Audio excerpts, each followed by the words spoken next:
నమస్తే, welcome to our channel. మాజీ MP Gorantla Madhav ను పోలీసులు అరెస్టు చేశారు. మరి వైఎస్ భారతి పైన అనుచిత వ్యాఖ్యలు చేసినందుకు గాను చేబ్రోలు కిరణ్ ను అరెస్టు చేస్తున్న నేపథ్యంలో ఆ వాహనాన్ని అడ్డుకొని కిరణ్ ను అంతు చూస్తా అని చెప్పి ఆయన అడ్డంకులు సృష్టిస్తున్న నేపథ్యంలో పోలీసులు అరెస్టు చేయడం జరిగింది. దీనిపైన పూర్తిగా విశ్లేషించడానికి మనతో పాటుగా ఉన్నారు ప్రముఖ రాజకీయ విశ్లేషకులు అప్పసాని రాజేష్ గారు. సార్ నమస్తే.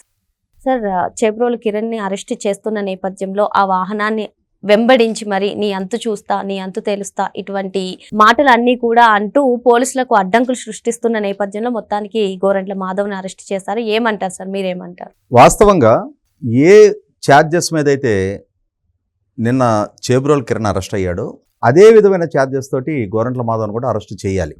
ఎందుకంటే రాజకీయపు విమర్శలు వేరు, వ్యక్తిత్వాన్ని పాల్పడటం వేరు. చేబ్రోలు కిరణ్ పరిధి దాటి విమర్శించాడు అనేది 100% వాస్తవం. విమర్శల మాటున జుగుసాకరమైన వ్యక్తిత్వానికి తను పాల్పడ్డాడు. అది తనకు తాను కూడా రిలీజ్ అయ్యాడు. కాబట్టి నా నుంచి తప్పు జరిగింది, నా తప్పుకి ప్రాయశ్చిత్తం చేసుకోవాల్సిన బాధ్యత నా మీద ఉంది అని పశ్చాత్తాపడి తనకు తాను క్షమాపణలు వేడుకున్నాడు. క్షమాపణ వేడుకున్న మాత్రాన చట్టపరంగా ఎదురయ్యే కాన్సిక్వెన్సెస్ అన్నీ మాఫ్ అవుతాయి అంటే మాఫ్ కావు. కాబట్టే ఇవాళ ప్రభుత్వం ద్వారా నమోదు చేయబడ్డ సూమోటోగా నమోదు చేయబడ్డ కేసులో తను అరెస్ట్ అయ్యి ఇవాళ కోర్టు కూడా సబ్మిట్ చేయబోతా ఉన్నారు. కాబట్టి ఇక్కడ కిరణ్ తన చర్యలకి ఎదురైన కాన్సిక్వెన్సెస్ తను హ్యాండిల్ చేస్తూ ఉన్నప్పుడు గోరంట్ల మాధవ్ని ఎందుకు ఎక్స్క్యూజ్ చేయాలి? ఎందుకంటున్నానంటే ఈ మాట, నిన్న గోరంట్ల మాధవ్ తను పెట్టిన ప్రెస్ మీట్లో లోకేష్ గారి గురించి చాలా అభ్యంతరకరమైన పదజాలంతో విమర్శలు చేశాడు. లోకేష్ గారి వ్యక్తిత్వాన్ని హననం చేస్తూ విమర్శలు చేశాడు. మరి కిరణ్ తప్పు చేశాడని చెప్పని గగ్గోలెత్తుతున్న వైసీపీ శ్రేణులకి వైసీపీ కేంద్ర కార్యాలయంలో గోరంట్ల మాధవ్ ప్రెస్ మీట్లో మాట్లాడిన మాటలు వెంకటేశ్వర స్వామి సుప్రభాతంలాగా వినిపిస్తున్నాయా? వేదమంత్రాలాగా వాళ్ళకి ఆంతనయ్యావి. ఎస్, కిరణ్ అభ్యంతరకరమైన పదజాలం వాడాడు అని చెప్పని తెలుగుదేశం పార్టీయే రిలీజ్ అయ్యి అడ్మిట్ అయ్యి అతన్ని సస్పెండ్ చేశారు. మరి గోరంట్ల మాధవ్ వాడిన భాషను ఏ విధంగా సమర్థించుకుంటున్నారు మీరు? డబుల్ స్టాండర్డ్ ఉండకూడదు కదా. రాజకీయాల్లో వ్యక్తిత్వానికి పాల్పడకూడదు, అభ్యంతరకరమైన పదజాలం వాడకూడదు అనుకున్నప్పుడు ఎవరూ వాడకూడదు. కిరణ్ చేసింది తప్పైనప్పుడు గోరంట్ల మాధవ్ చేసింది ఒప్పేలా అవుద్ది?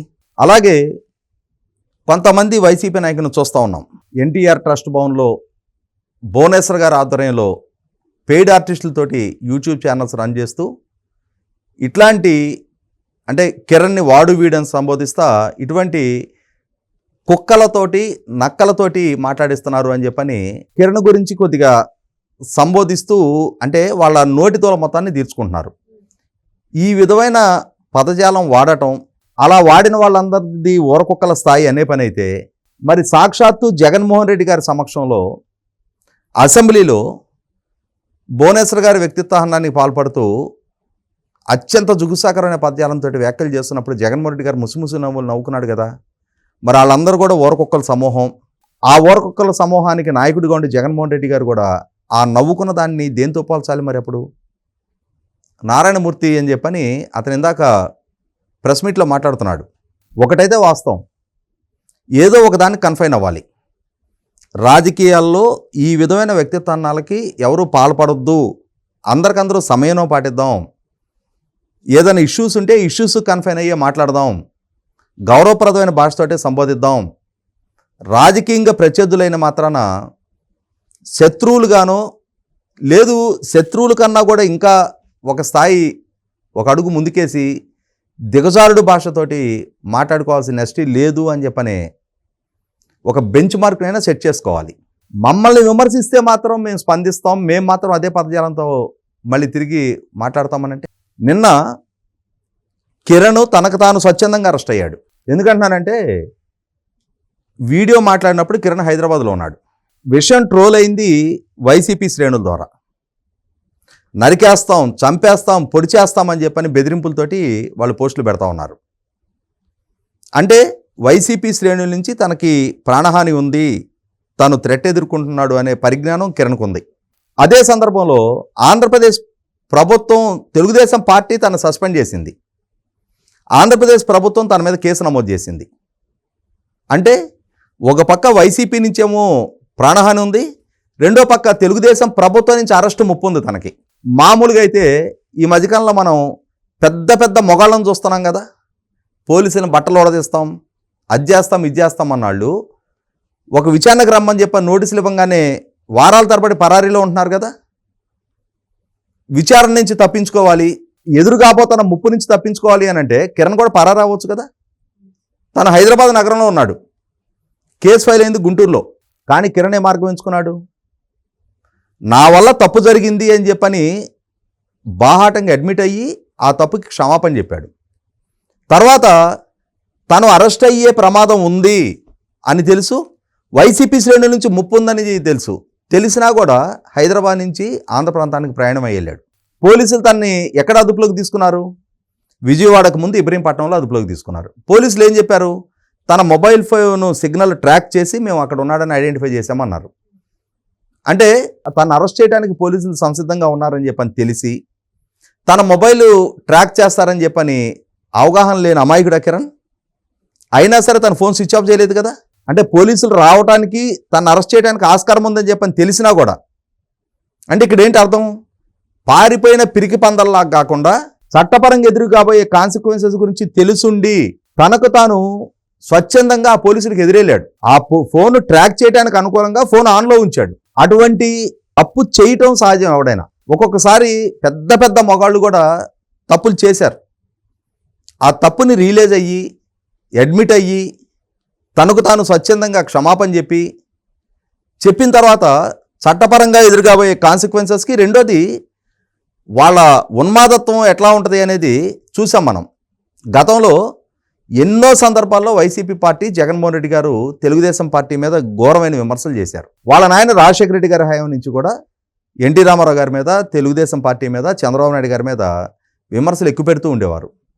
కానీ ఏ రోజు కూడా ప్రత్యర్థుల కార్యాలయాల మీదకి తెలుగుదేశం పార్టీ దాడి చేయలేదే. కానీ ఆ సంస్కృతిని జగన్మోహన్ రెడ్డి గారు పెంచి పోషించారు. తెలుగుదేశం పార్టీ కేంద్ర కార్యాలయం మీద దాడి చేశారు, గన్నవరం కార్యాలయాన్ని దహనం చేశారు, మాచర్లలో తెలుగుదేశం పార్టీ కార్యాలయాన్ని దహనం చేశారు. కాబట్టి ఇక్కడ పార్టీ కార్యాలయాల మీద దాడి చేసే సంస్కృతిని వైసీపీ పెంచి పోషించింది. ఆ అవగాహన ఉండి వైసీపీ నాయకుల వ్యవహారశాల ఎంత ఎక్స్ట్రీమ్గా ఉంటుందని చెప్పని తెలుసుండి కూడా కిరణ్ భయపడకుండా తను ఎదురెళ్ళాడు. అలా ఎదురెళ్ళి పోలీసులు అరెస్ట్ చేసిన సందర్భంగా తనని పోలీస్ వాహనాలు తరలిస్తుంటే గోరంట్ల మాధవ్ వెళ్ళి దాడి చేశాడు. అలా దాడి చేసి ఏం చెప్తాడు? భారతి గారిని అవమానించే వ్యాఖ్యలు చేశాడు కాబట్టి మేము దాడి చేస్తాం, మీరు కాదు మాకు అప్పచెప్పేసేయండి అంటున్నాడు. భారతి గారిని అవమానించే వ్యాఖ్యలు చేస్తే నీకు అప్పచెప్పాలి. మరి నువ్వు అక్కడికి రావడానికి ముందు లోకేష్ గారిని అవమానిస్తూ వ్యాఖ్యలు చేసి అక్కడికి వచ్చావు కదా, మరి నిన్నేం చేయాలి? నిన్నెవరికి అప్పచెప్పాలి? పైగా నువ్వు ఒక మాజీ పోలీస్ అధికారివా? డ్యూటీలో ఉన్న పోలీస్ అధికారులను కాలర్ పుచ్చుకొని లాగుతావా? ఏమైంది? కాలర్ పుచ్చుకొని ఎస్ఐని లాగావు. ఒక స్టేజ్ వరకు నీకు మర్యాద ఇచ్చారు, మాజీ వాళ్ళ కొలీగు అని చెప్పని, ఎంపీగా పనిచేస్తున్నావు అని చెప్పని ఒక స్థాయి వరకు నీకు గౌరవం ఇచ్చారు. తెగేదాకా లాగావు. ఎస్ఐ గారు లాగిపెట్టి చెంపపెట్టి కొట్టాడు, సరిపోలా? ఇవాళ ఇదే గోరంట్ల మాధవ్ నెల 15 రోజుల క్రితం చూసాం మనం, ఫిబ్రవరి ఆఖరి వారంలో తనకి ఫోక్సో కేసులో విచారణకు హాజరు కమ్మని చెప్పని విజయవాడ నుంచి పోలీసులు వచ్చి నోటీసులు ఇస్తే, మా మీద కనుక ఇలాగా కేసులు నమోదు చేస్తే అంతర్యుద్ధానికి దారితీస్తాయని చెప్పని బెదిరించాడు. అంటే ఇక్కడ ఇదే గోరంట్ల మాధవ్తో పాటుగా తోపుదుర్తి ప్రకాష్ రెడ్డి వీళ్ళందరూ ఆధ్వర్యంలో రామగిరి మండలంలో పాపిరెడ్డిపల్లి గ్రామంలో కురుబ లింగయ్య హత్య జరిగితే ఆ కుటుంబాన్ని పరామర్శించడానికి జగన్మోహన్ రెడ్డి గారు వచ్చిన సందర్భంగా హెలిప్యాడ్ దగ్గర భద్రతా వైఫల్యంగా చిత్రీకరించడానికి తోపుదుర్తి ప్రకాష్ రెడ్డి ఆధ్వర్యంలో వైసీపీ శ్రేణుల్ని పోలీసుల మీద ఉసిగొల్పి పోలీసులను నెట్టేసి వెళ్ళి హెలికాప్టర్ను చుట్టుముట్టి ఏ విధంగా బీభత్సం సృష్టించారనేది చూసాం మనం. దాన్ని అడ్డుపెట్టుకొని అక్కడ జగన్మోహన్ రెడ్డి గారికి సరైన భద్రతా ప్రమాణాలు పాటించలేదని చెప్పని విమర్శలు చేస్తూ ఉన్నారు. పోలీసులు నిశ్చితంగా పరిశీలన చేసి విచారణ చేసిన తర్వాత తోపుదుర్తి ప్రకాష్ రెడ్డి ప్రమేయంతో ఇదంతా జరిగిందని చెప్పని నిర్ధారణ అయింది. అంటే ఇక్కడ ఏం అర్థమవుతుందో మనకి? ఇదే గోరంట్ల మాధవ్, ఇదే తోపుదుర్తి ప్రకాష్ రెడ్డి లాంటి వాళ్ళు సమాజంలో అస్థిరతలు పెంచడానికి ప్రయత్నం చేస్తూ ఉన్నారు. అటువంటి వాళ్ళని జగన్మోహన్ రెడ్డి గారు పెంచి పోషిస్తూ ఉన్నారు, వాళ్ళకి ప్రాధాన్యత ఇస్తూ ఉన్నాడు. తెలుగుదేశం ప్రభుత్వం చంద్రబాబు నాయుడు గారి ప్రభుత్వానికి వ్యతిరేకంగా ఒక కుట్ర కోణానికి పాల్పడతా ఉన్నారు. కాబట్టి ఇక్కడ కిరణ్ అరెస్ట్ అయ్యాడు అని చెప్పని తెలుగుదేశం శ్రేణులు ఆందోళన చెందుతూ ఉన్నాయి. కానీ సైమల్టేనియస్గా గోరంట్ల మాధవ్ లాంటి ఒక యాంటీ సోషల్ ఎలిమెంట్ కూడా అరెస్ట్ అయ్యాడు. కిరణ్ని వాళ్ళు చాలా చాలా జుగుసాకరమైన పదజాలంతో విమర్శిస్తూ ఉన్నారు, నరికేస్తామంటున్నారు, చంపేస్తామంటున్నారు. కానీ అంతే ఎక్స్టెంట్ భాషతోటి గోరంట్ల మాధవ్ కూడా నిన్న ప్రెస్ మీట్లో లోకేష్ గారి గురించి వ్యాఖ్యానించాడు. ఖచ్చితంగా పోలీసులని విధులకు అడ్డుకున్నందుకే కాదు, ప్రెస్ మీట్లో ఈ విధమైన పదజాలం వాడినందుకు కూడా గోరంట్ల మాధవ్ మీద ఇంకొక కేసు కూడా నమోదు చేయాలి.